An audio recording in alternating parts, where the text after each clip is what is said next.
The first speaker today is going to be Tholen from the York University of Toronto, who's going to talk about revisiting Burroni's T categories and the Street Walters comprehensive factorization system. I'm pretty sure you all know Walter already, so Walter, please welcome and take it home. Well, thank you very much, Paulo, that everybody who is organizing this seminar, thank you for the invitation. So this is based on joint work with my former postdoc, Leila Yeganeh. And we looked at an old paper of Albert Burroni of 1971. And I hope to convey that this setting of Burroni's is maybe one of the things that have been not fully acknowledged as a nice environment to do kind of applied category theory in algebraic, in topological settings, and simultaneously for internal category theory. I start off, if my screen moves, yes, with a quick overview. So I use two special classes of maps, one in cat of functors, the other of continuous maps to guide you into Burroni's setting. Which, as I said, I think is a nice environment to do to study algebras, spaces, and internal categories. Then I go back to these two special classes of maps and show that they are both part of an important factorization system. And very briefly, at the end, I have a slide on current work. Okay, so what are these two maps? There are on my screen some funny green slides. Yes, it's. I think that one of the participants has, by mistake, done something. Oh, okay. Anyway, so yeah, you should turn off the whiteboard function. I think. It's me. Should I? Or should be Walter to do this? Sorry. I think either host is okay.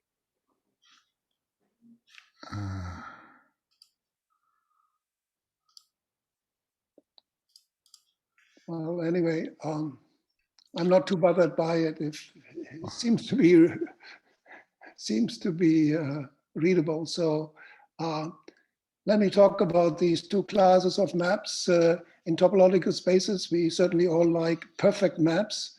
So a map is perfect if it is proper, meaning stably closed, and separated, meaning distinct points in the same fiber are separable by disjoint open sets in the whole domain of the map.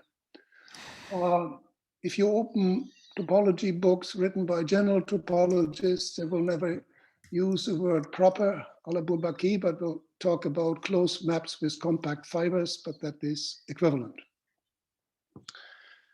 And as category theorists, we all know discrete cofibrations or discrete op-fibrations, whatever you want. So a technical definition would be to say that the induced maps on slices, as indicated, is bijective on objects. Well, these are nice classes of maps because they certainly have standard good properties, being closed under composition, stable under pullback, but I think there's much more. And the kind of surprising thing is that these two classes of maps that look not alike at all have a viable common parent. And maybe doing this work with Leila, this was the only true aha effect that I had, and I give it away right away. Why do they have a common parent? Well, let's look at discrete cofibrations.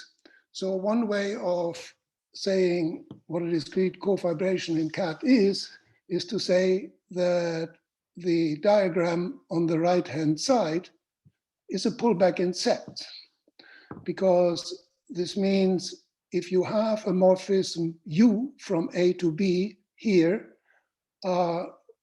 whose domain A comes from above, then there is exactly one morphism here that has domain X and is being thrown onto the given U.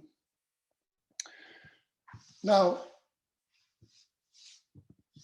if you think topology not in terms of open sets or closed sets or neighborhoods, but in terms of convergence, which was the original motivation for the development of general topological notions, then you will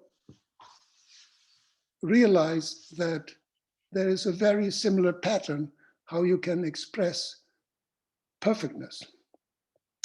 So conf B denotes the relation between ultrafilters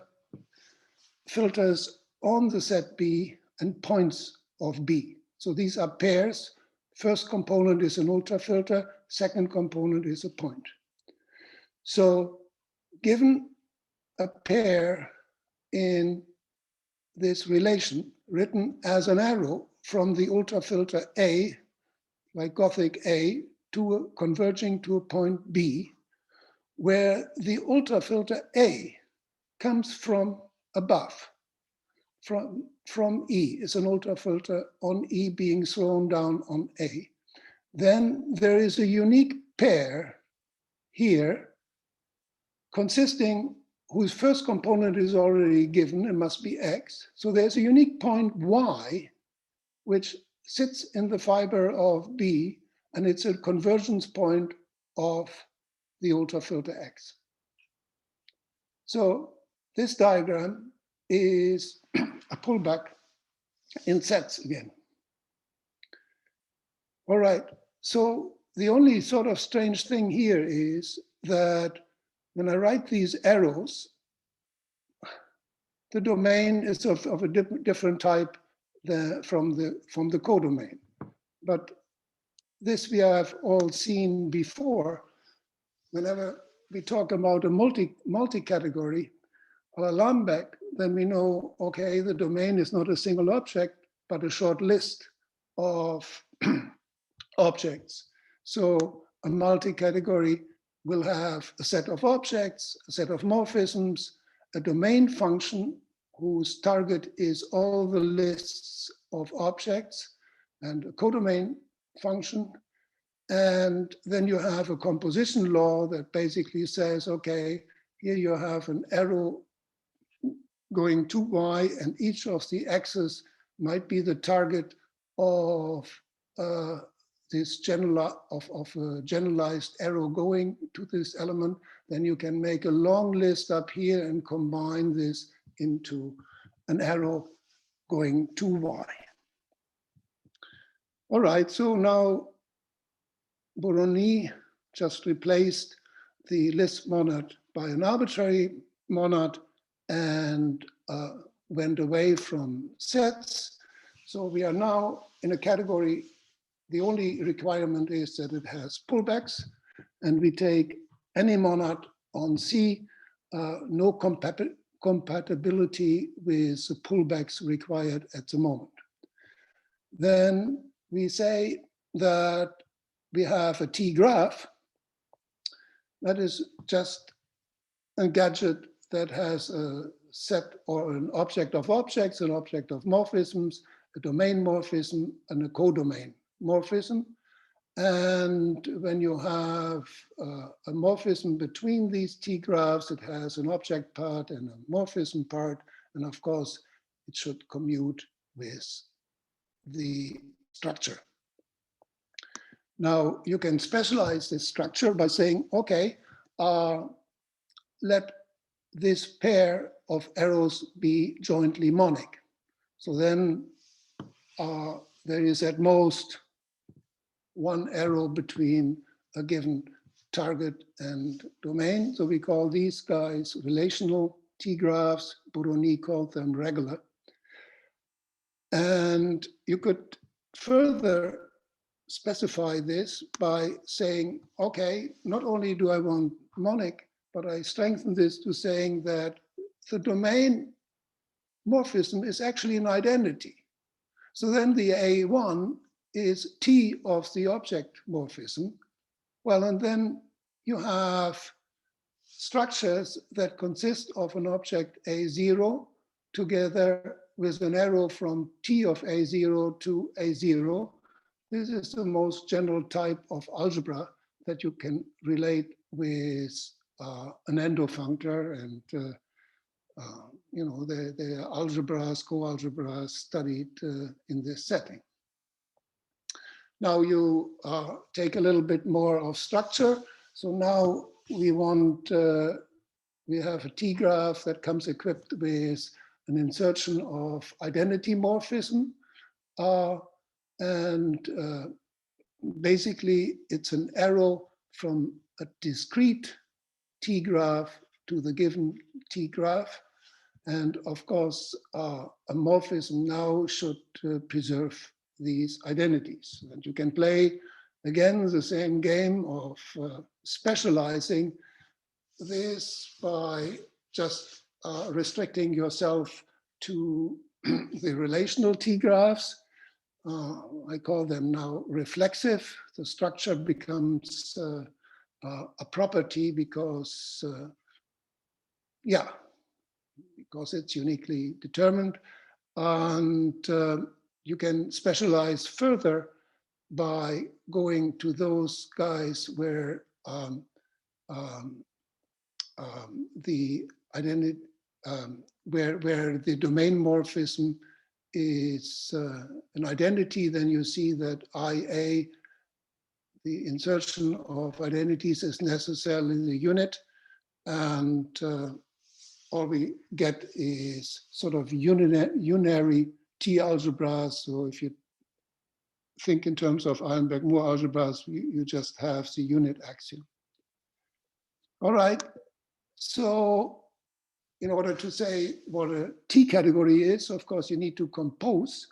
So you need an object of composable pairs. And to say what associativity is, you actually need an object of composable triples. So you beef this whole index system up, and you have to do this also at the morphism level to be able to say the morphisms preserve the composition. So this is all routine and certainly nothing new if you ever have looked at the notion of internal category. All right. So a T category now is a pointed Tgraph that comes with the composition law. So the only thing that you have to be aware of is you want to say what the domain of a composite is. And so you have to take the first part or the first component of a presumed pair here, and then again the domain, but then T of D0 will land at T of TA0. So you have to closely correct this. And again, you are in business. It's not that surprising what's happening so far. And of course, the functors have to preserve the composition law, and you have the associativity and the identity laws, etc. Okay. If there are any questions, if I go too fast, then just please interrupt me.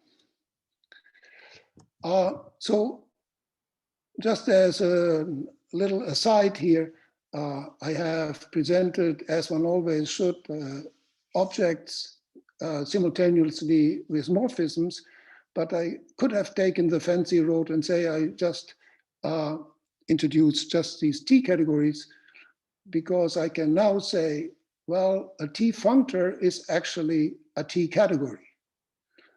Well, not exactly a T category, but a T squared category, because I can go to the category of arrows.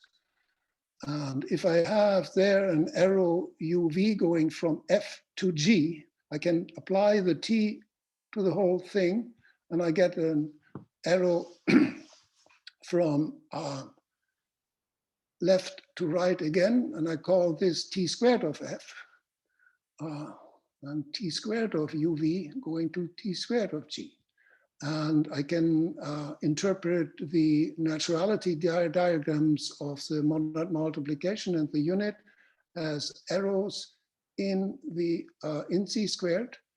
And what I get is a T squared category. Because if I would conversely start with a T squared category, then that would look like this. It would have first component, second components.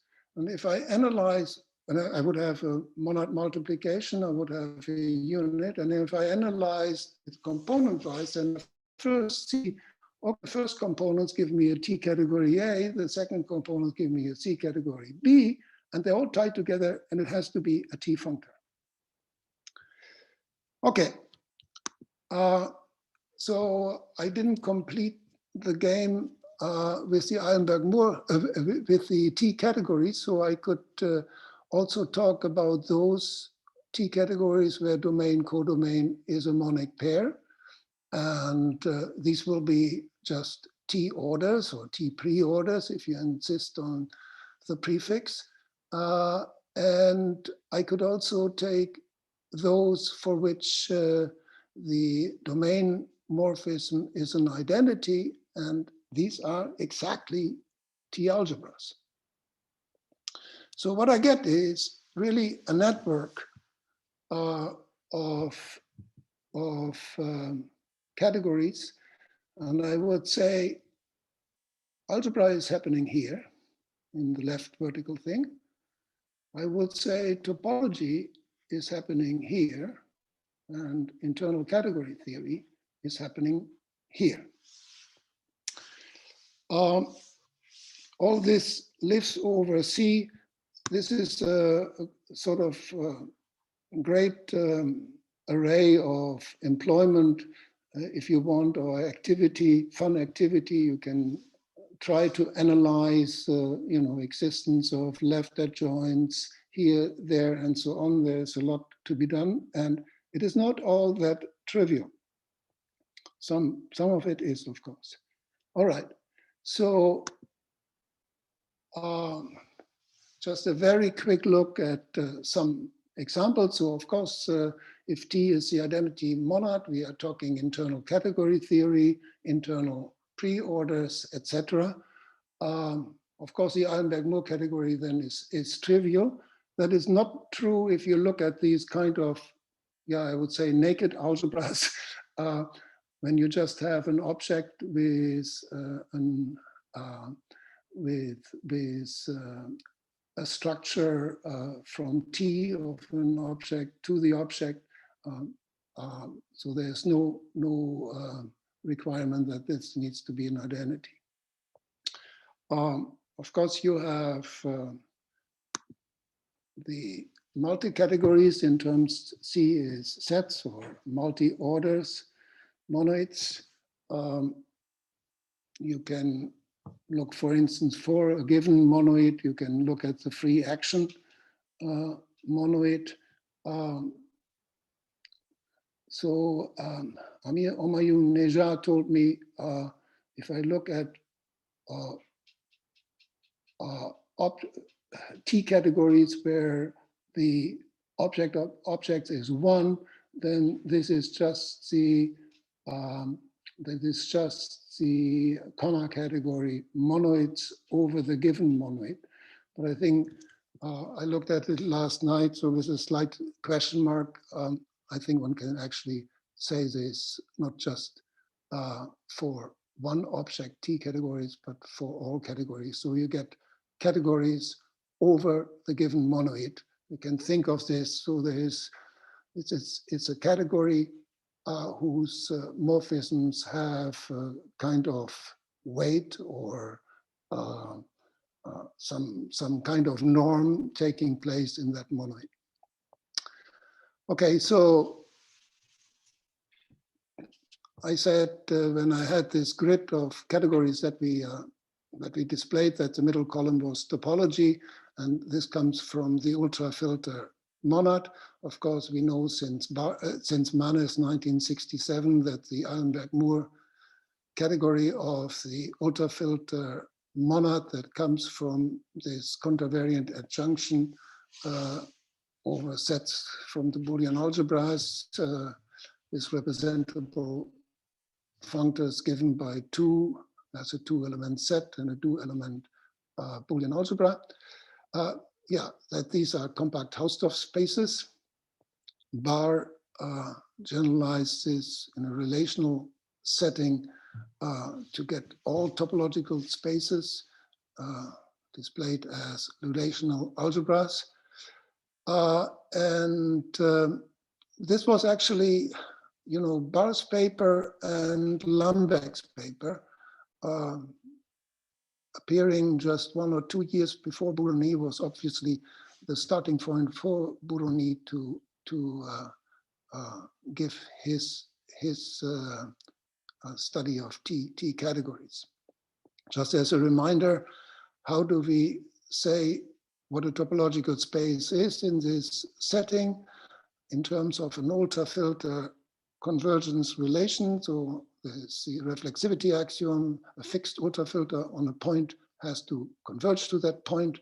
If you have an ultrafilter that converges to a point, and if that ultrafilter is itself the convergence point of a big ultrafilter on the set of all ultrafilters on the set, then there is the diagonal filter, which is just applying the monad multiplication to this big X that has to converge to Z. So how do we think of this in human terms? In human terms, you can just think of this as, say, maybe sequential conversion. So if this Y is a sequence converging to Z, and every point of that sequence is the target of a convergence sequence X, then you get a double indexed system like a matrix, and you can take a diagonal of that, and that has to converge to Z. So this is when we talk not only the relational case, but arbitrary U categories, then I suspect that this is the same as ultra categories as defined by Manuel Clementino and myself in 2003 as a generalization of Lambek's multicategories. So basically, you take that notion and replace the finite lists by ultrafilters on the set of objects. This is not the same notion as a more recent thing by Mackay and Jacob Lurie. But I'm pretty sure that this equality thing holds, but I haven't proved it yet. I'm not good enough at this ultrafilter, so it takes me too long a time. It should be true. Anyway, let me go on here and point to some categorical properties in this chain. Other than the Eilenberg-Moore category, every category in that chain is fibered over the base category C where the forgetful functor is by taking the object of objects and the object part of morphism. You can prove, for instance, that if you have all small small limits in C, you also have them up there. But little word of caution here, even it's not like in the Eilenberg-Moore case. It doesn't mean if you have a particular type of a particular shape of limits in C that the same thing happens upstairs. So the construction is a little bit more involved. However, if you have a category that is well-powered and complete, then in particular, ORT is a category that is topological over C, which again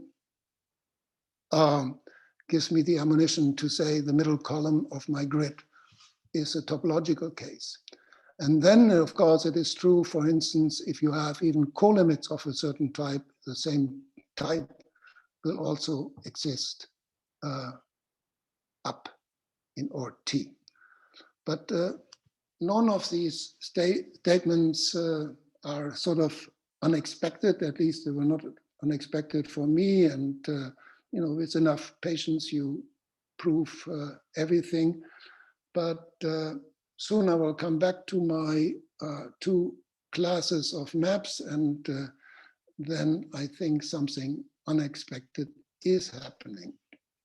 But before that, I have one more slide that is sort of more routine, but still very important, because if you have now two of these syntactical settings, two monads on potentially different categories, both with pullbacks, and you have a functor between them preserving pullbacks, and then a natural transformation that is compatible with the monad operations, then of course you expect that there are functors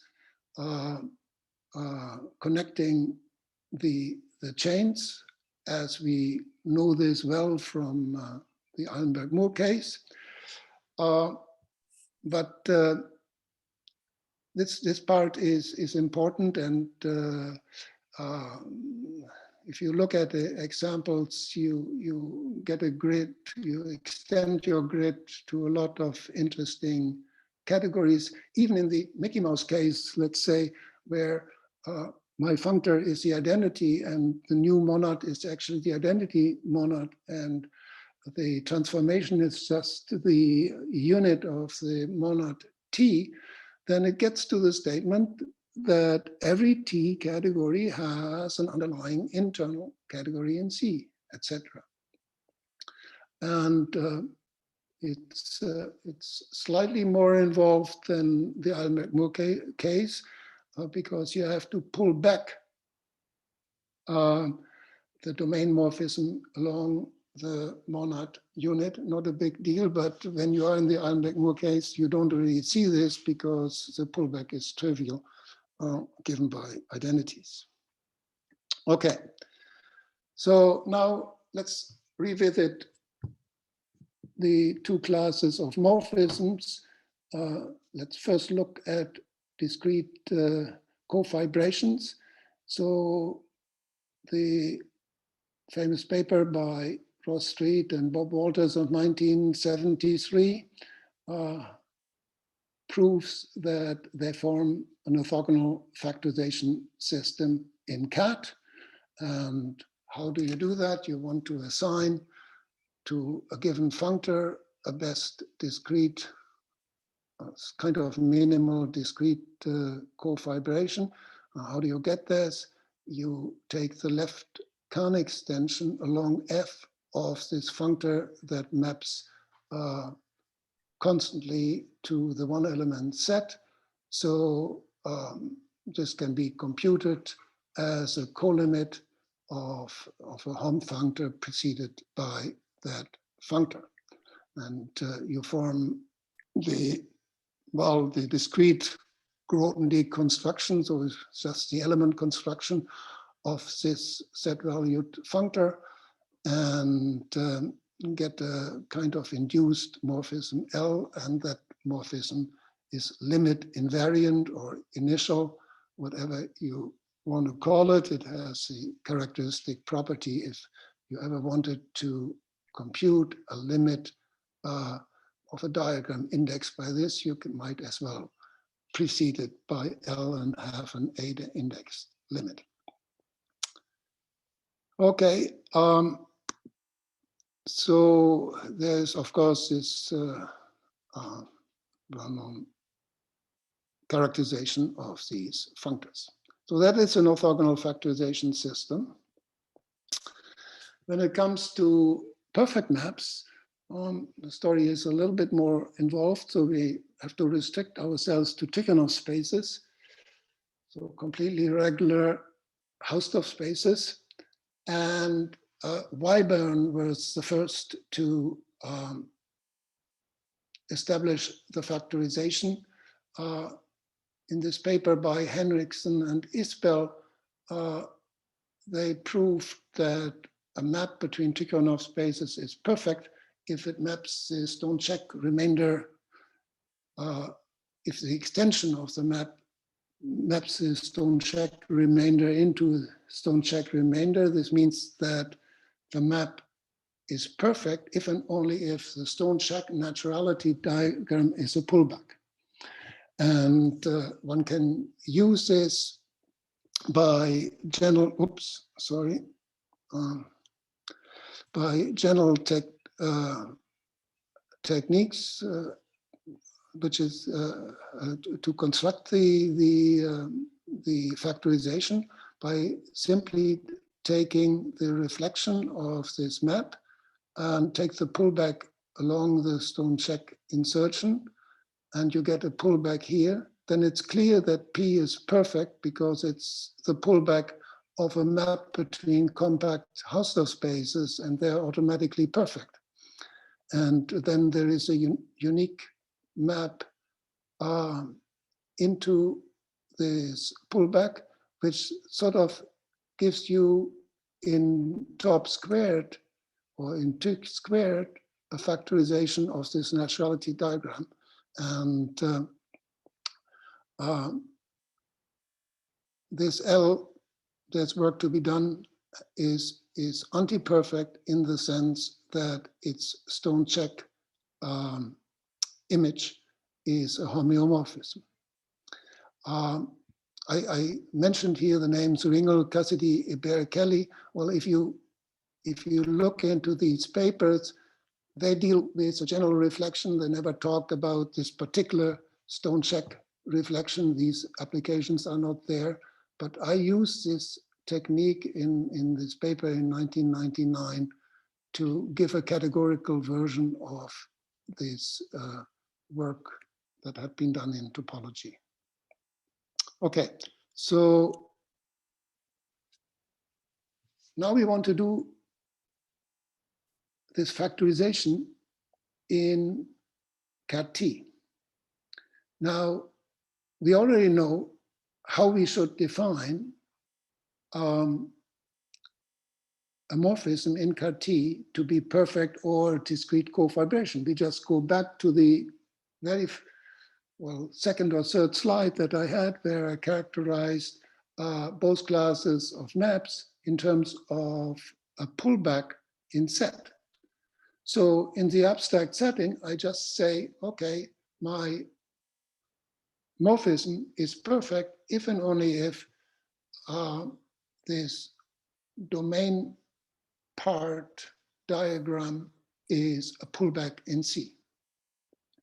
And what I want to prove is that this class P of perfect T functors is part of an orthogonal factorization system.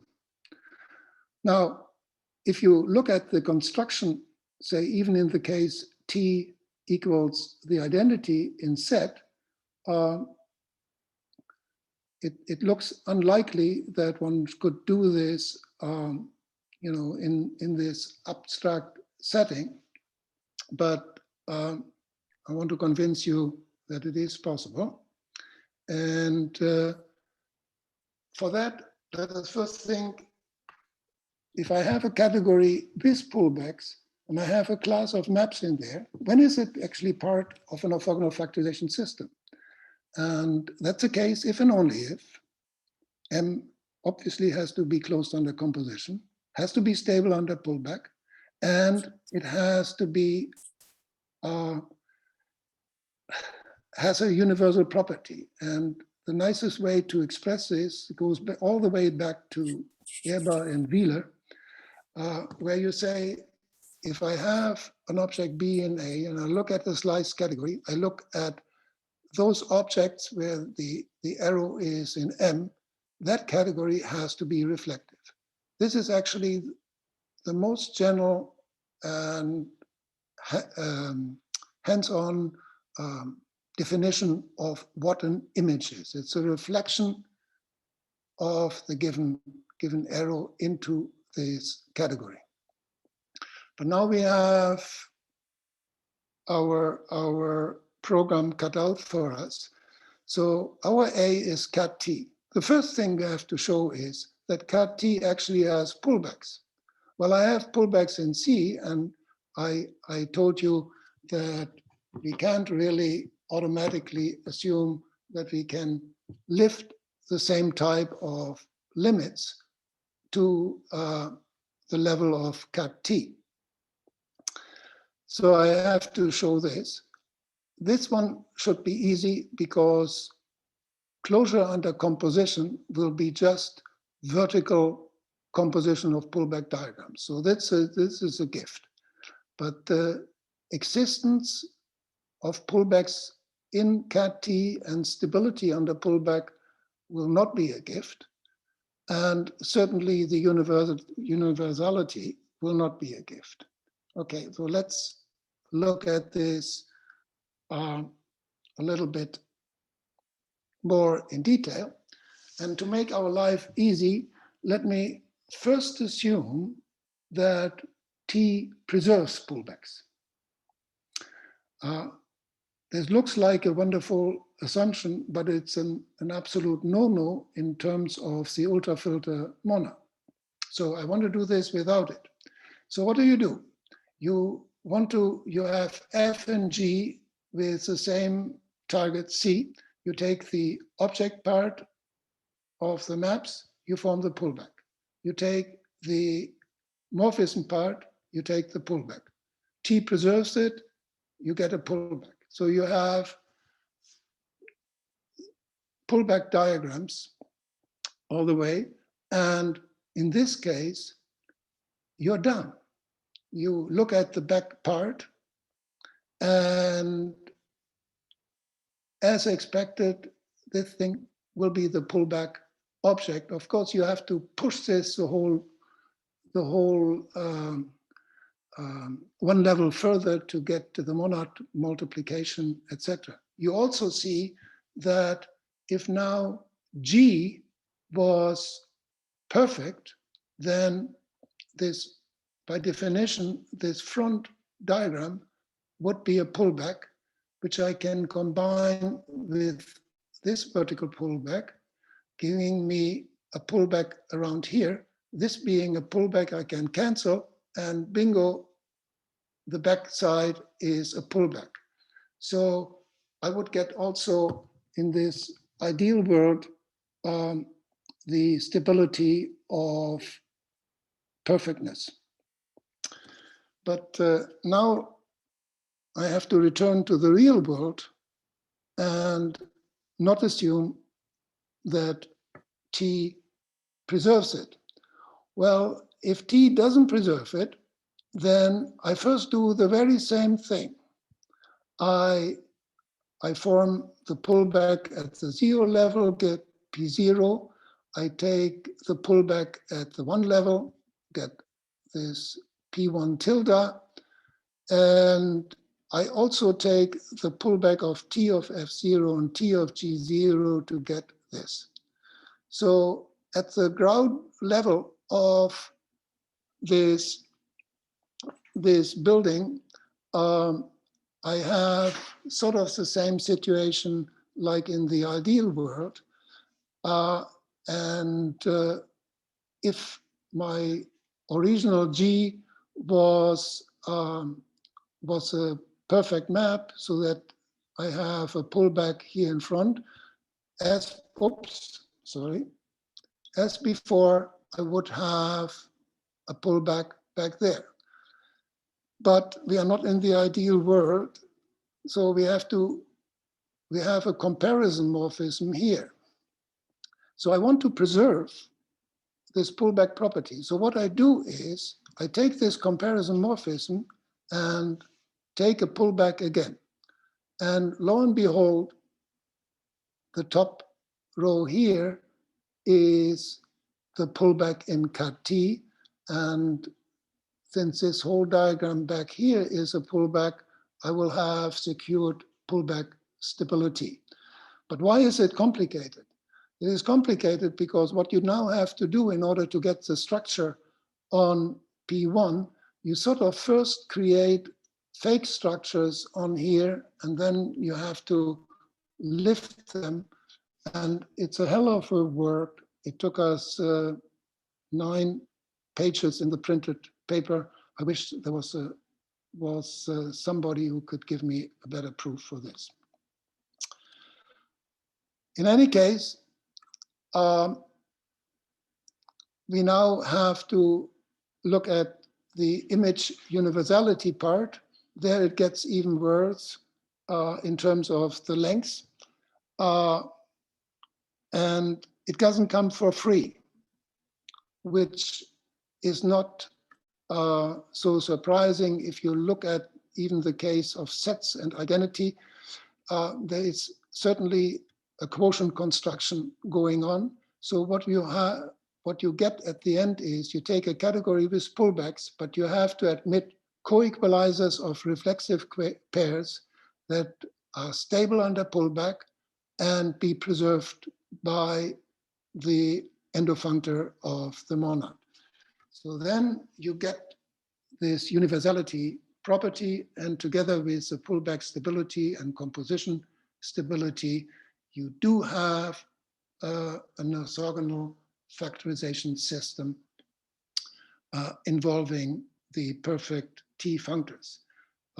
Just one very brief look at this image construction. So given an F, you want a reflection of F called P. So what you do is, and I show this because it really exemplifies the thing that you do when you just have Eilenberg-Moore algebras. There, you know, every Eilenberg-Moore algebra has a canonical resolution as a coequalizer of a reflexive pair, and this you have in the T category case as well.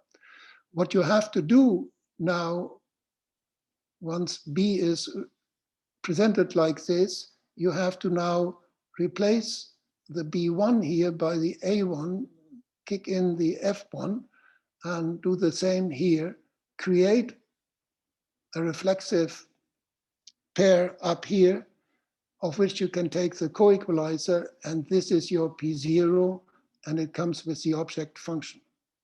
Well, so far, so good. And the next step is also easy, because since you want that P is perfect, you are forced to take for P1 the pullback of this. But now it gets nasty, because you have to create a codomain function. You got this domain morphism for free. The codomain gets out of the pullback. So what you have to do is you have to present this pullback again as a reflexive coequalizer. And it gets even nastier if you want to put a multiplication or a composition law onto this. So you have to get one level up. And now you get a gist of why this whole thing is lengthy and a bit challenging. In any case, it does give us, as a particular case, a comprehensive factorization system internally for internal categories of C. That was done in Johnston's Elephant. You also have it for Lambek's multi-categories. It's one of the special cases that Berger and Kaufmann considered in a paper on comprehensive factorization systems, where they give a different kind of general setting for creating those things, but it doesn't include, as far as I can see, the internal category case, and certainly not Burroni's T category case. In our setting, once we have it in Cat T, we can restrict it to Ort T. We could restrict it even further to EMT, but there it gets trivial. So there, T perfect is every morphism. It's like we already have seen this. If you have a perfect map between compact Hausdorff spaces, that's just any continuous map.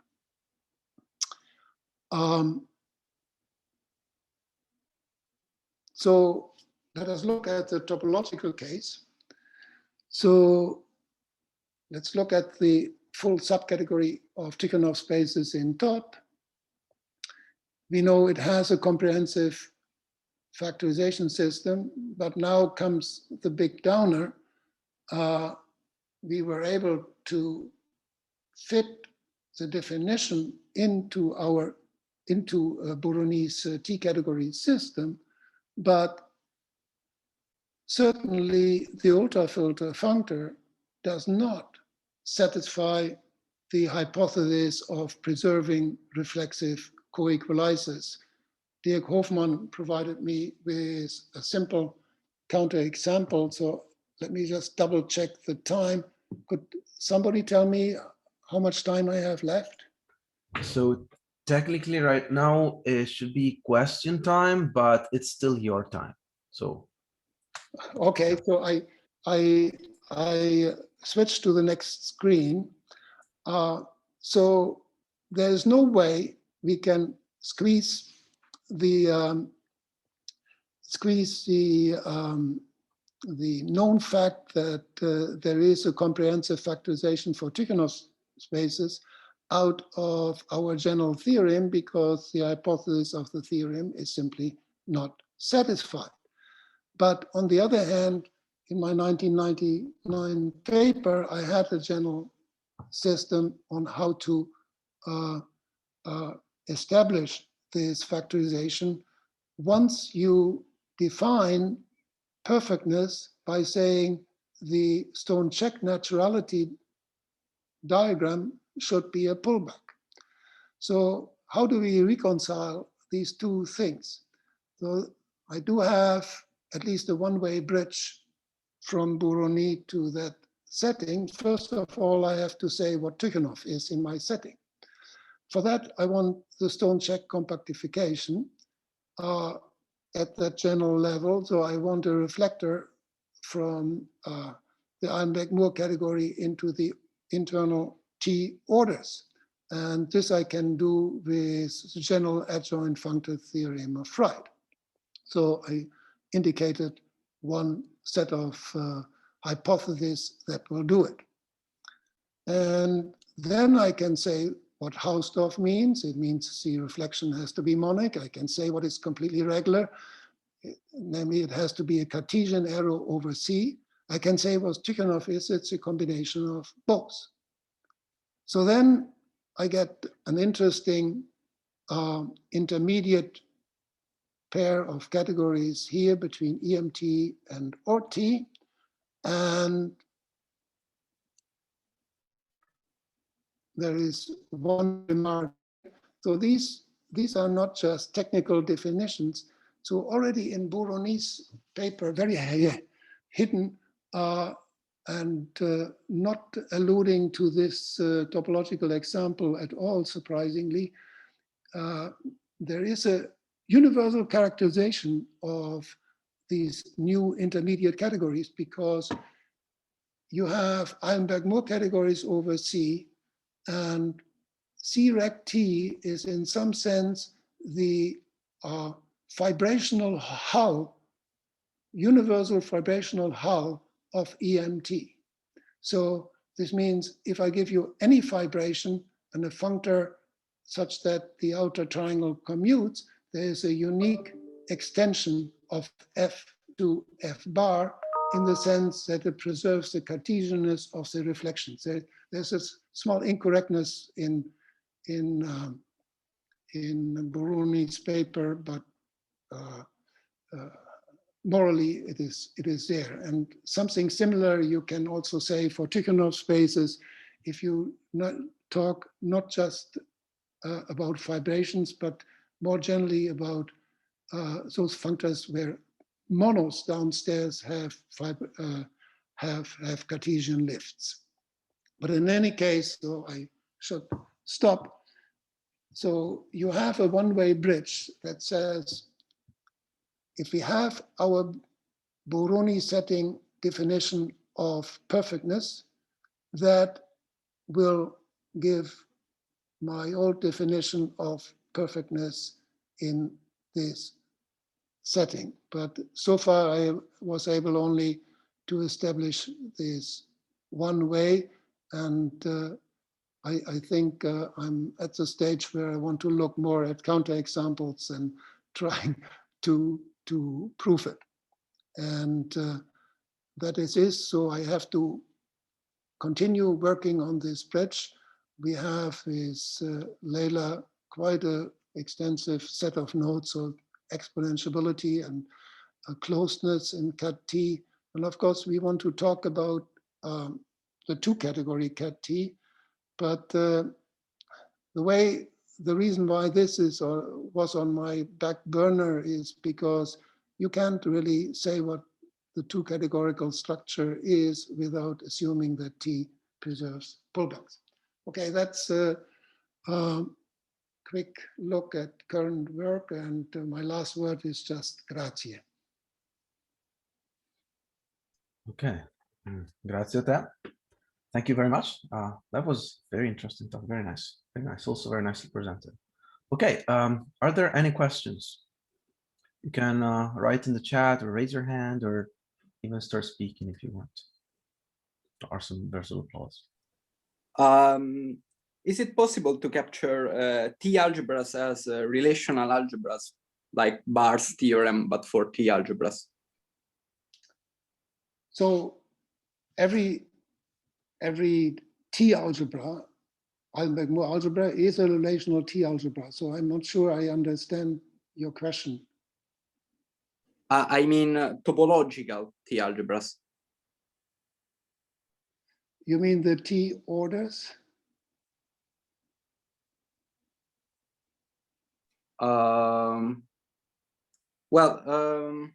Let me think more about it, and I'll ask you this in better form later. Okay. Sorry, I just.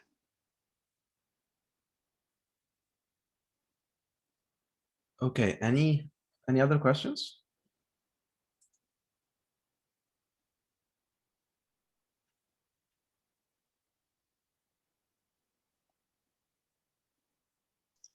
Yes, maybe one comment. I think I understood Daniela's question, so maybe I. Yes. Can you translate? Yeah, I think what Daniela is trying to say is that it's known the topological spaces are relational algebras for the Beth monad. Now, if you replace the Beth monad with T, do you have an analog of this result here? So there are relational algebras with respect to the ultrafilter monad, right? Yes, that's the monad I mean. Yeah. And so you want to replace you want to replace the ultrafilter monad by something? Or? With T. But Then you take relational algebras with respect to T. Yeah, but T is an abstract monad, right? A general monad. And topological spaces you get for the case that T is equal to the ultrafilter monad.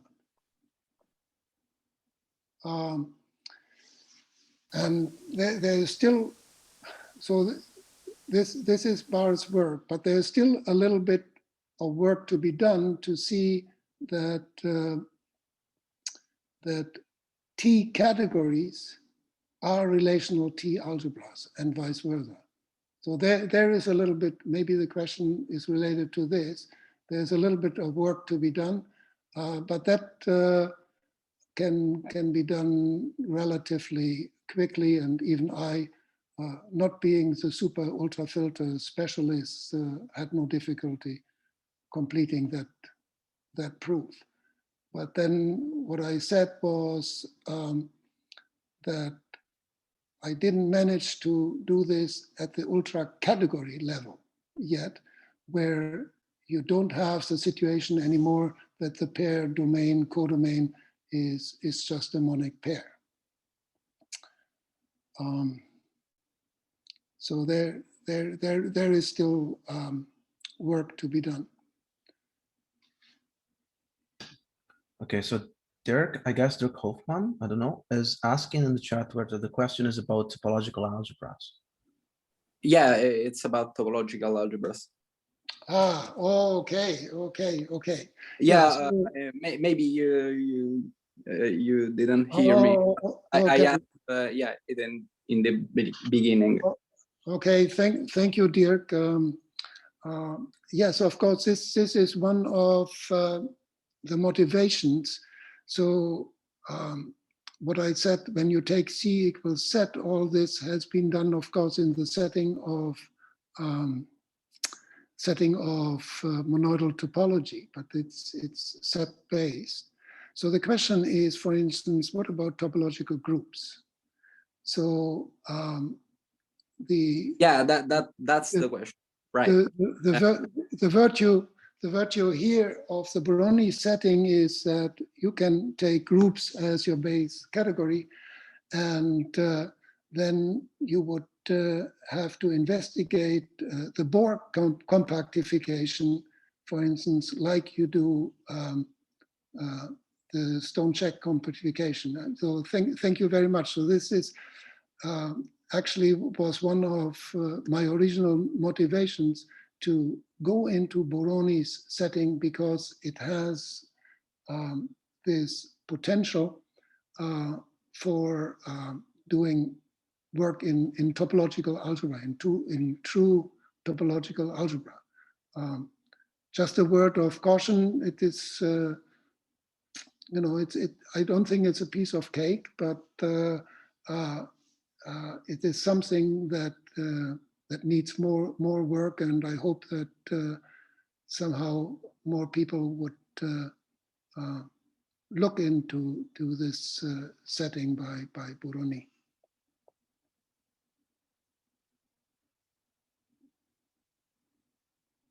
Okay, thanks. Okay, do we have any final questions for Walter?